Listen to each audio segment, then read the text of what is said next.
Jadi kenapa sih kita itu menggunakan speaker line array? Kalau misalkan teman-teman pernah lihat nih di musik festival atau konser gitu, ini ada speaker yang digantung gini.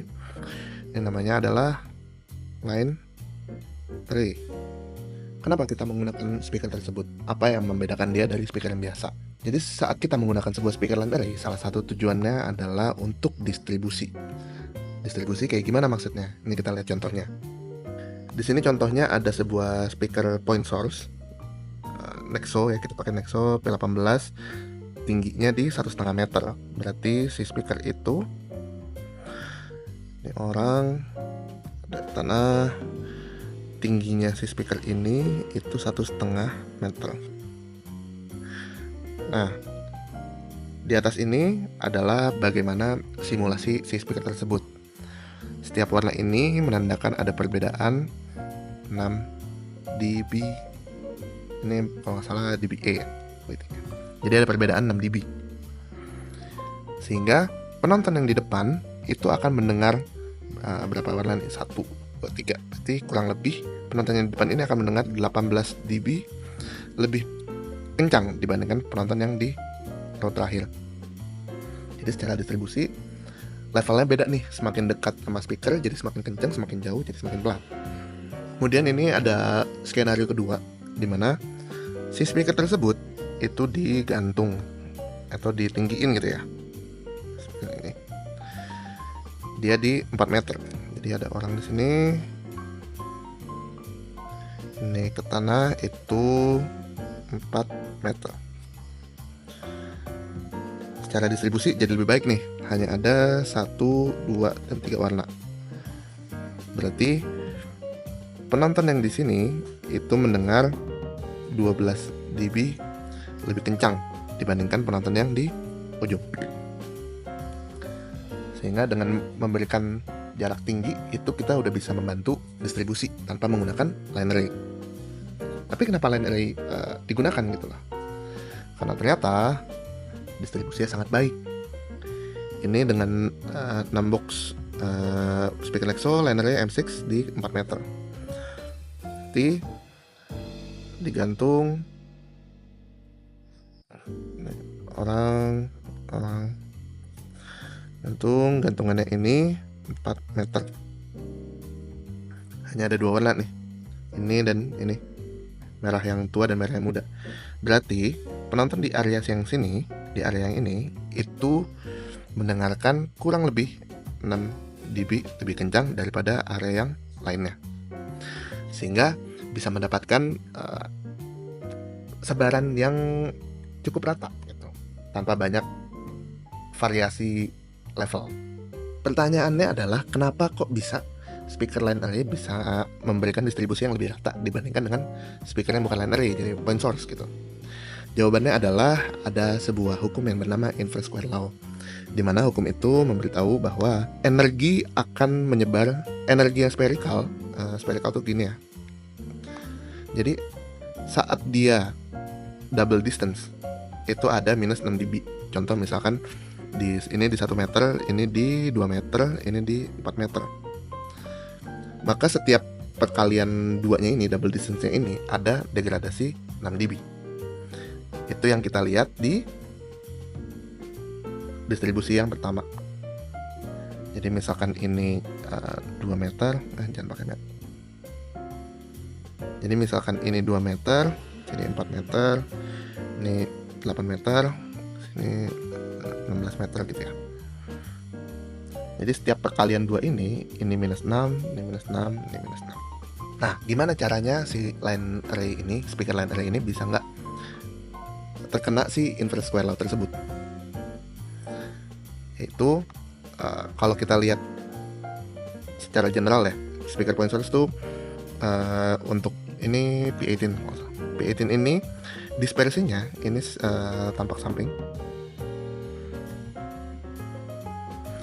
ini tampak atas. Jadi secara vertikal itu dia 60 derajat, secara horizontal 60 derajat. Kebanyakan speaker point source itu entah itu 60-60 atau 90-60 gitu.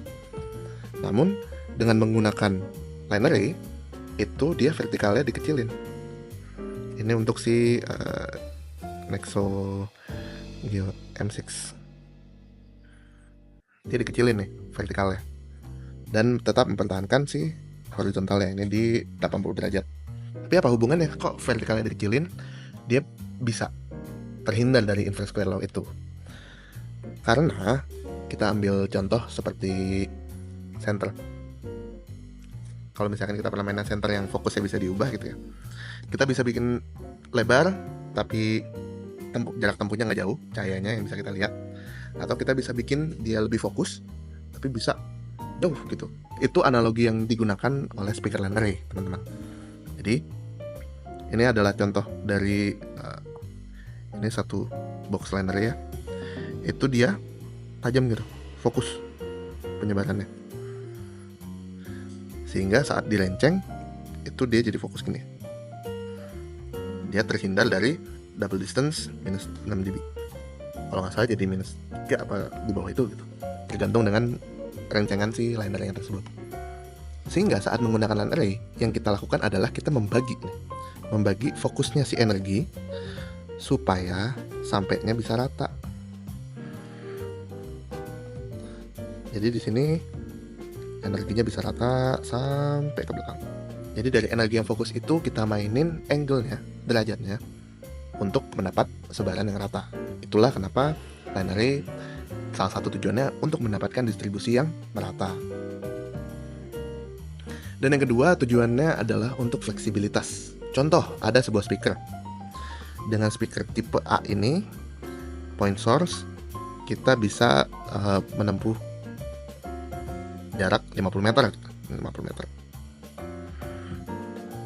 Lalu dengan si line array, misalkan line array-nya juga